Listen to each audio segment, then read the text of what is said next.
What's up, guys, and welcome to another episode of Rumble Strategy for Noobs. I'm Panda. Let's get right into it. Uh, Getting into our next match against SynapsoGreedy. I'm in a little bit of a hurry here. As you can see, I only have 25 minutes left to complete my matches, but it should be just enough time to do that. Did get a little bit busy earlier this evening. This is our 14th match. We've taken 4 losses so far. That puts us at 9-4. But let's get started so that we don't lose out on any potential points um, against them. We are holding a small lead going into the last part of this hour here, so I feel pretty confident that we're going to be able to take these guys out.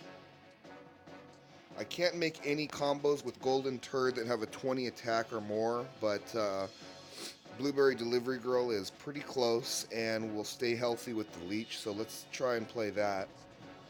Peter and Tom Landry make Sex Ed Peter, but I'm going to play Peter first. I like to usually play the combo cards first because they have like special abilities that I can take advantage of, such as Motivate and things like this. But Tom Landry doesn't have one of those abilities in its natural form, but Peter does have a Sturdy.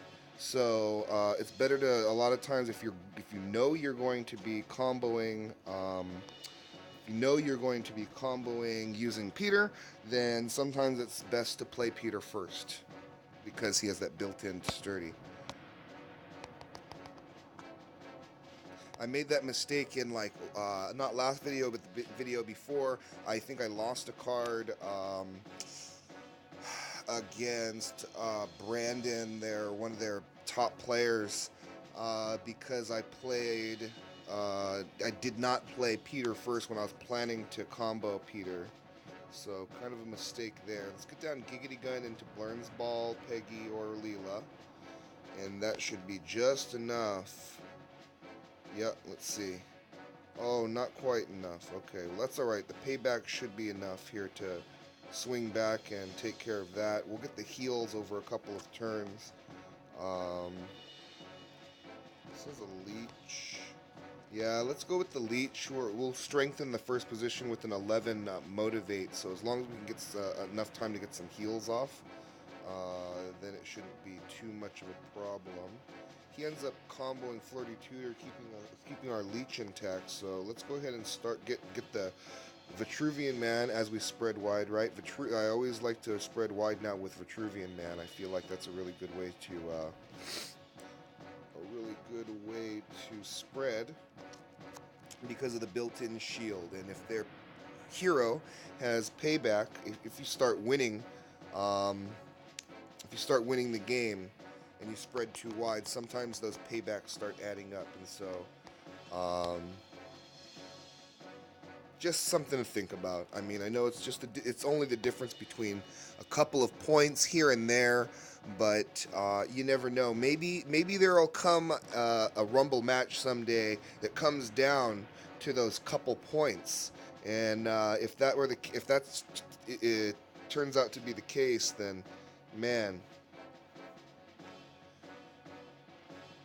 then it would have been all worth thinking about. Yeah, so. Let's go ahead and start with Michael Dangelo. He has a real good way to stay healthy and a 10 sturdy and the built-in shield, plus he has like the gas and everything built in and the leech and everything. So he has like a million abilities right now. So really, really good. 9 attack. Hmm.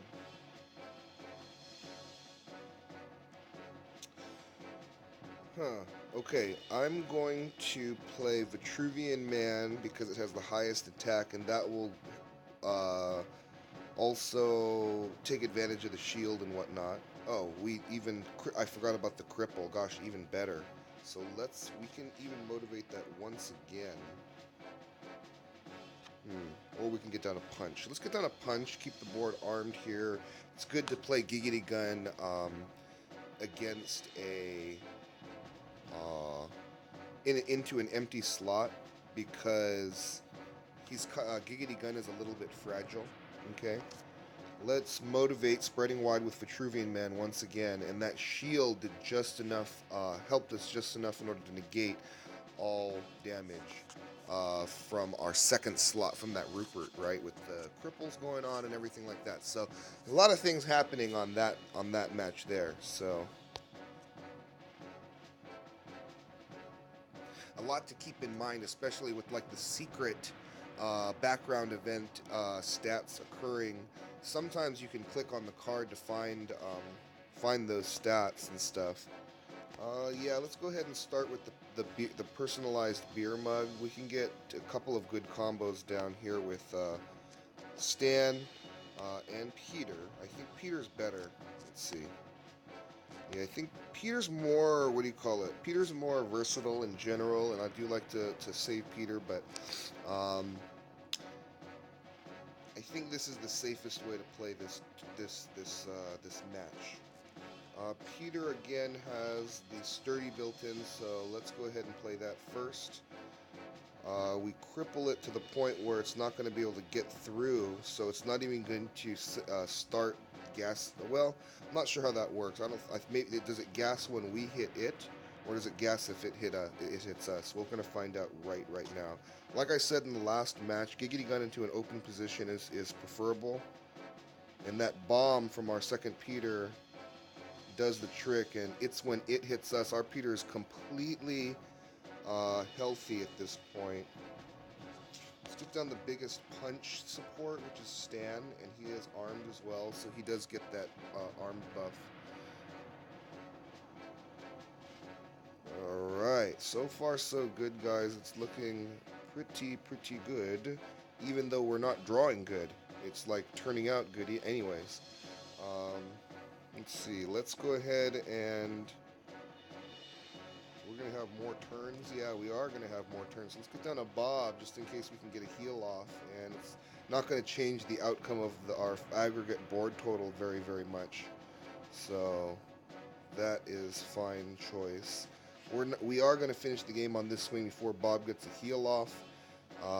And so let's just go with the biggest health on the end. Let's get some final heals from Tina, final heals from the BGE, and I bet you we get 100 or a 99 on this one. 100, yeah. We did take damage. You can see that one of the cards was damaged, but if you add up all the rest of the cards that were undamaged, that's what happened there. We were able to retain our perfect score, I should say. 48 health, Tina. Okay, Tina's a great opponent because she gives us a lot of time to do what we need to do and stabilize and get our heals up. So let's try and keep the board as armed as possible this game. I don't have a very good hand, unfortunately, but we're gonna make the best of it and see if we can persevere, and we just get through that Peter on that swing, which is fantastic. So let's get down Blueberry Delivery Girl. She'll leech herself back up and prevent this dude from swinging very much at all. Next, let's get a punching combo into the next slot. I am going to be using Bobby for that, so let's just get down Bobby first. Alright, I think this is pretty good. We've stabilized, $300 knife is now big enough to where it's not going to set off the payback from that Leela in the first slot. Watch this. Boom. No paybacks, and we do finish the game with another perfect. Let's go, you guys.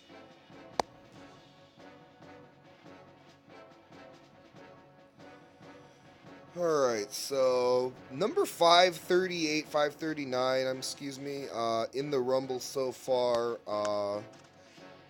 we are shooting to eclipse the better than the 500 ranking globally. That would be an improvement for us. We have gotten in the top 50 once before, but that I feel like was a matchmaking fluke more than anything. I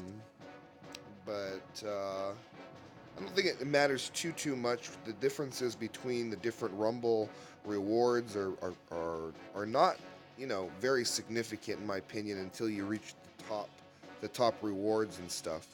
And so that being said, I mean, it doesn't actually matter that much, what position your guild finishes in these rumbles and stuff. But and so all the more reason why we just try and do the best we can and keep. I mean, don't get too down. We don't get too down in the dumps from taking losses and stuff like this because hey, we gotta have fun playing this game. Isn't that right, you guys?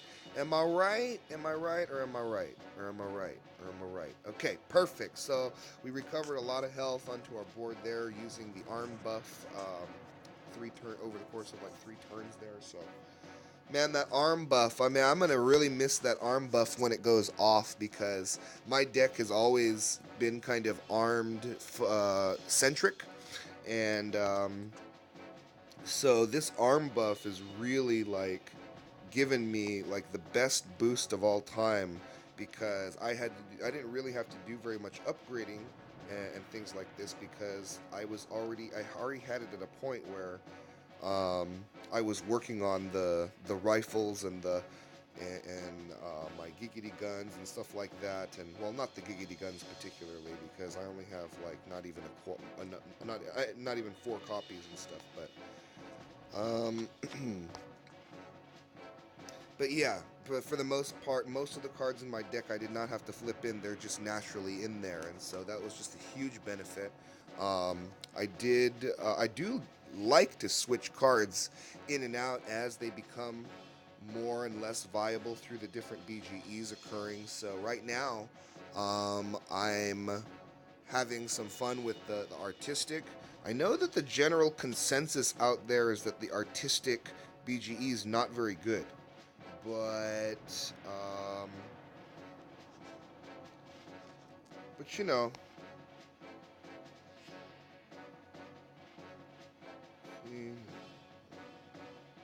I think I'm gonna miss by 3 even if I do that. So let's just go ahead and get down the Paddle and Peggy. I think we'll just start working on the Amy right now. I don't think there was any way I could clear that without a Peter and the rifle. So would have made that choice if I had the option. Let's see, what shall we do here? Let's probably play Personalized Beer Mug. Any of these choices would have been decent as well. Roger has a payback, so I was considering using him first, but Personalized Beer Mug has some uh, pretty nice stats, some defensive stats, and Gas Class is not that scary. So we could just kind of use it as a blocker and then get down spread wide into another position once again. Don't know if we're going to end up with a bunch of heals or anything, but actually, does this? No, that doesn't heal itself. Does that heal? Is Personalized Beer Mug is a King of the Hill card. And Tina's a Bob Burgers. Okay, so this will actually heal. Actually, I want to lose that card. I'm gonna lose it to Gas Class this next turn, right? And we're gonna just check and see what would happen. Okay, if we don't win the 50-50 with Peggy, we're gonna lose this. Oh no, we get healed somehow. Interesting. Okay, we got healed somehow into not losing that card, which just kind of sucked. Wanted to lose that card so that we could kind of remove that damage from the board, from our aggregate, from our board health total. But we are going to finish the game on this swing, so let's just get down the highest health. We're going to take 24 damage or so off of this Personalized Beer Mug. What does that do to our score? Makes it into a 92. Okay, so all right, I'll try and bank that one into the memory banks, and should be. I expected kind of a lower score. The reason why I'm thinking about that one so much there. But I guess the other cards made a big difference, I guess, there. Let's go ahead and start our Peggy because I'm really, really scared of this person's power level overall. Yep, exactly. Let's see. Balloon Sniper is going to win the game all by itself. So 38.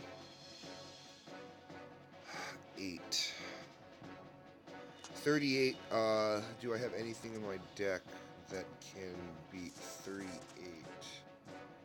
health? I don't think that there is. I mean, 38 attack, I should say. No, I don't know that there is. Good game, well played, overpowered right off the bat. Not going to do anything to save myself here. But, you know, it is what it is. The Zonga Bazooka plus whatever. That must be a Mythic Louise to make the Balloon Sniper. Because I see Louise and Jean there, and I don't know that there's a Mythic Jean, right? So, too bad, so sad. Good game, well played. One of these days, I'm gonna get me myself one of them shiny, fancy Mythic cards. Just you wait and see. But at least I knew as soon as I saw that Balloon Sniper, I was like, yeah, can't win this game. Don't have anything in my deck that can beat that. Every once in a while, I am able to either cripple something to the point where they can't hit me, or maybe I can get down a big art combo that has some built-in shielding, or something like this, where I go really, really lucky with my 50-50s on the punches because I get to start the game first and I get to start my combos going first and stuff. Or I can get a Paddle and Peggy started sooner and stuff, and she's able to get going to a point where she's able to kind of steamroll everybody down, and she's, like at this point right here, she's so big. Watch this. She'll get through this bender like he's a little girl, like he's a fragile girl. Okay, not that girls are all fragile, but we're gonna make Bender into one.